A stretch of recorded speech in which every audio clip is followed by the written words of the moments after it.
Hello बच्चों, स्वागत है फिर से एक नई वीडियो में।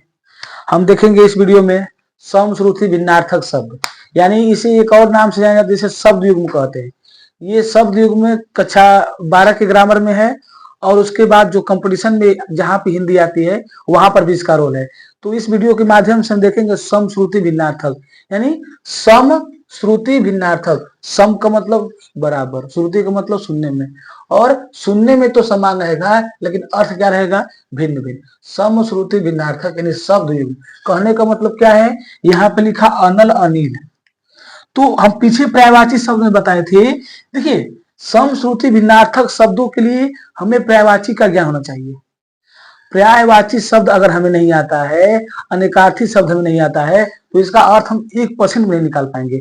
तो अनल किसका पर्यायवाची है, अनल किसका पर्यायवाची है, वायु का, वायु। और इसको हटाएंगे तो क्या लगाएंगे, हो और। ये द्वंद्व समास हमको बताता है कि योजक चिन्ह को हटा के हम और लगाते हैं। तो अनल किसका पर्यायवाची है, अग्नि का पर्यायवाची है। किसका पर्यायवाची है, अग्नि का। और अनिल किसका पर्यायवाची है, वायु अर्थात हवा का। तो कहने का मतलब क्या हुआ, ये सब सुनने में समान था लेकिन अर्थ में क्या है, अलग अलग। यानी अनल का मतलब अग्नि और अनिल का मतलब हवा। उसी तरह अम्बुज, हम पीछे वीडियो में बताए थे आपको, अम्बु पानी का पर्यायवाची है। पानी के पर्यायवाची में ज लगाने से क्या बनता है, कमल।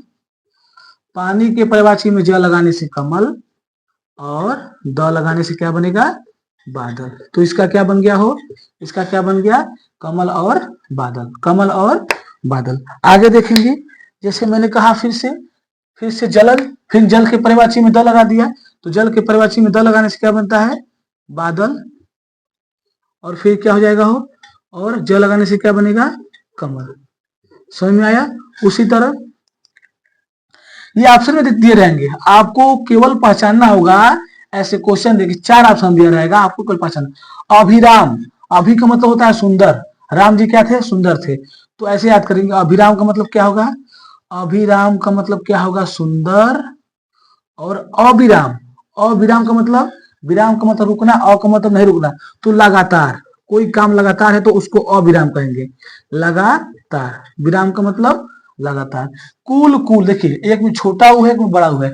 एक कुल का मतलब, छोटा ऊ का मतलब होगा, छोटा ऊ वाला मतलब होगा परिवार, कुल परिवार, फैमिली। और बड़ा कुल का होगा किनारा। कैसे याद करेंगे, परिवार छोटा होता है और नदी की किनारा क्या होती है, बड़ी होती है। तो क्या होगा, क्या होगा इसका, किनारा। समझे। तो कहने का मतलब क्या है हमारा, ये ऐसे शब्द आएंगे जो समान, सॉरी, सुनने में तो समान रहेंगे लेकिन अर्थ अलग अलग होगा। उसे समश्रुति भिन्नार्थक या शब्द युग्म। युग्म का मतलब क्या होता है, जोड़ा। और कपट, कपट का मतलब होता है धोखा, कपट का मतलब होता है धोखा। और कपाट का मतलब क्या होता है, वो दरवाजा। कपाट का मतलब क्या होता है, दरवाजा। हेलो बच्चों, स्वागत है फिर से एक नई वीडियो में। समास, समास क्या होता है, समास से बनने वाले क्वेश्चन और समास से जो भी क्वेश्चन देखने को मिलता है, यहाँ से इस बोर्ड के माध्यम से मैं आपको बताने वाला हूँ। यानी इस क्लास में हम समास के बारे में देखेंगे। तो कुछ पॉइंट है समास के बारे में, पहले देखेंगे। तो समास, यहाँ पे समास का मतलब होता है संक्षेप। समास का मतलब क्या होता है, संक्षेप। पहला क्वेश्चन देखिए, समास का शाब्दिक अर्थ संक्षेप या संक्षेपीकरण। संक्षेप या संक्षेपीकरण का मतलब क्या होता है, यानी किसी भी बड़े चीज को उठा करके मैं छोटे में कर दूं, ये किसका काम होता है, समास का काम होता है। समास का मतलब ही होता है, समास क्यों बनाया गया, समास इसलिए बनाया गया कि मैं किसी भी बड़े शब्द को, अब बोलू रसोई के लिए घर, सीधा बोलो उसको रसोई घर, यानी समास का प्रयोग यहीं पर किया गया है। रसोई के लिए घर बोलने से पहले मैं सीधा बोल दूं रसोई घर, यही समास का यूज है। तो समास का शाब्दिक अर्थ होता है संक्षेप या संक्षेपी, यानी किसी चीज को छोटे में करना। समास का विलोम क्या होता है, व्यास। व्यास का मतलब क्या हो गया, किसी चीज को बड़े में लिखना, और संक्षेप का मतलब किसी चीज को छोटे में लिखना। मैं समझाऊंगा आपको तो कहूंगा, मतलब जैसे आप लिखूं मैं, रसोई के लिए घर, रसोई के लिए घर, इसको लिख सकते हैं सीधा, क्या लिख सकते हैं, रसोई घर। क्या लिख सकते हैं, हो रसोई घर। तो कहने का मतलब क्या हुआ, रसोई के लिए घर, ये आपका व्यास हो गया। और रसोई घर क्या हो गया, संक्षेप हो गया। संक्षेप का मतलब क्या हो गया सर, समास। इसीलिए यहाँ पे कहा है कि समास का विलोम क्या होता है, समास का विलोम क्या होता है? व्यास होता है। तीसरा का पॉइंट, समास दो शब्दों से समास दो शब्दों के मिलने से बनता है।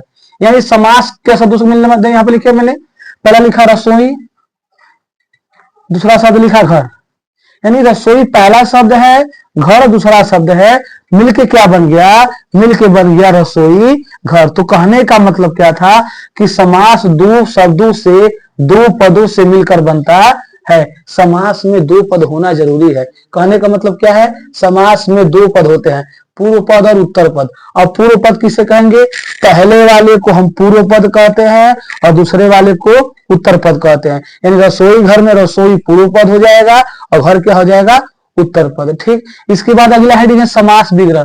समास विग्रह का मतलब क्या होता है? समासिक शब्द को, अब इसी को देखिए, रसोई घर है, समासिक शब्द को तोड़कर लिखना, रसोई घर को तोड़कर लिखना होगा तो लिखेंगे हम रसोई, रसोई के लिए घर, रसोई के लिए घर। तो इस वाले पॉइंट को हम कहेंगे समास विग्रह।